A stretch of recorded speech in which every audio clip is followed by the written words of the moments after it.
Kenyans of goodwill have launched a very brilliant initiative where we go on X, they're sharing the phone numbers of members of parliaments and senior government officials where they're texting them, warning them of dire consequences should they even attempt to pass the Finance Bill 2024. We have seen that bill is laden with atrocities, economic atrocities targeted at fellow Kenyans. Yeah, this government has decided that it's going to finish us because they are acting on the behalf of the colonialists, because they are acting at the behest of globalists. And we are saying we are tired of this bullshit. We are tired of your nonsense as members of parliament. You are elected there with goodwill. You are elected there on the premise that you're going to be serving the people. Some of you have, without any honor or shame, have never even spoken in parliament. And then you will show up on that day to pass the flawed finance bill. And then later you will come and start gaslighting us that, oh, you didn't know what you passed. You did not read. We did not elect you because of your illiteracy. We elected you to participate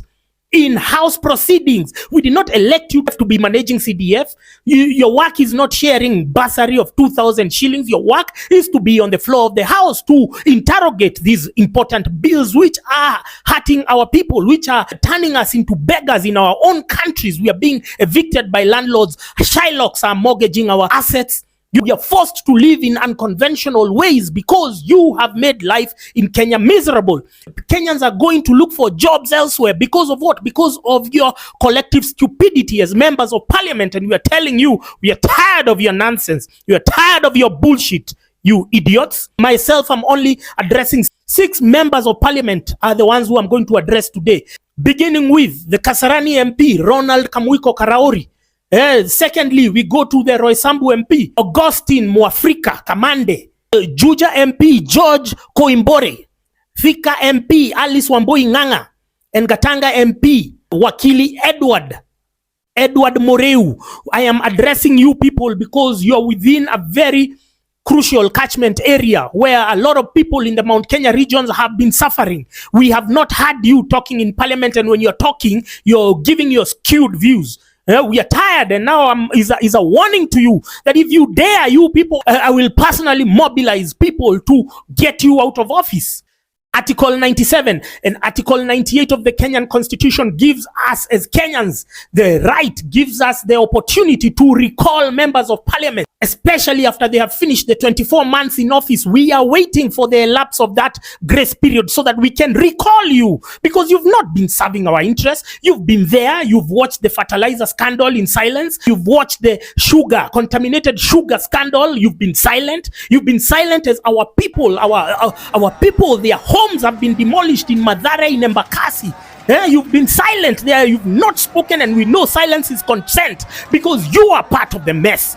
Some of you, like Ronald Karauri, you've never spoken in parliament. You've never even made a maiden speech. Working for the regime, working for the interests against the very people who elected you. The member of Roysambu and the member of Kasarani.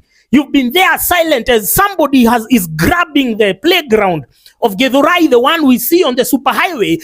People are brazen enough to grab that parcel of land because you are part of this mess. And we are telling you, we are giving you a warning. We dare you, since you pretend that you are very important people in society, we dare you to pass that finance bill because you have become too much, you members of parliament. Yesterday, you spent an entire afternoon talking about Rigi G and his nonsensical bag. You are going to waste precious taxpayers' money to discuss sideshows, to discuss diversionary tactics. You should be interrogating the budget. You've seen the budget. There is nothing which has been allocated for the Mount Kenya region. And even the other regions which have been allocated, we know those projects will never be done.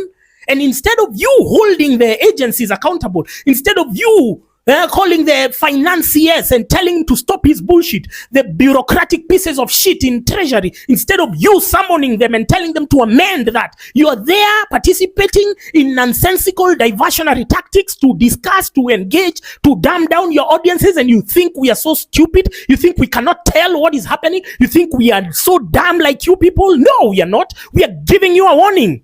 Pass that bill if you think you're men and women. Alice Nganga, your work is just twerking on TikTok. You're thick, just like your sponsor, Peter Kenneth. Edward Moreu Wakili, you're another thick idiot, just like your sponsor, Peter Kenneth. Your work there is just shouting in parliament. You had said that you had not read the finance bill where it was talking about taxing avocado farmers. We are not letting it slide, my friend. Your work is to stay there in parliament and hold government accountable. Your work is to interrogate these bills. But now you're trying to gaslight us with nonsensical issues. We are giving you a warning. Pass that bill. We are going to recall all of you bastards from parliament. I kid you not. I swear to one God, we are going to mobilize people. We are going to recall you from parliament even before your term is over. The constitution allows us. And so don't think that you're very special. Don't think that you're so shielded when you're there. You think you can't go anywhere. We will not wait until 2027 to have you idiots there engaging us in sideshows instead of doing your work, instead of interrogating these policies. You're just rubber stamping like a bunch of idiots. Huh? You will tell us who elected you. You'll tell us if it's those colonialists or those white supremacists, World Bank and IMF. You will tell us whether they are the ones who elected you or it's the people of Kenya who elected you. We are tired of your nonsense, man. We are tired of your garbage. We are tired of your bullshit. And we are giving you the last warning. Pass this bill and say goodbye to your position. Say goodbye to your seats. We are going to get rid of you as soon as possible. Immediately after you pass, we are going to start mobilizing Kenyans to get rid of you. You're the most useless August House that has ever been in this country since the independence. Your work is just sleeping and farting in parliament. You don't know anything. You don't even want to consult. You think that you're so special. You think that you're so protected. But we are telling you now, the Constitution, we are standing behind the Constitution and we are going to activate it. We are going to activate the recall clause, which we have never even thought of doing because of where you're taking this country. We will not allow this country to sink just because of a few useless bastards who have been given a few loans here to buy big cars, who have been given helicopters to be flying around. And you think that based on those handouts, you're going to betray the people of Kenya? You're going to betray your very electorate? No, you bastards. We are going to get rid of you soon.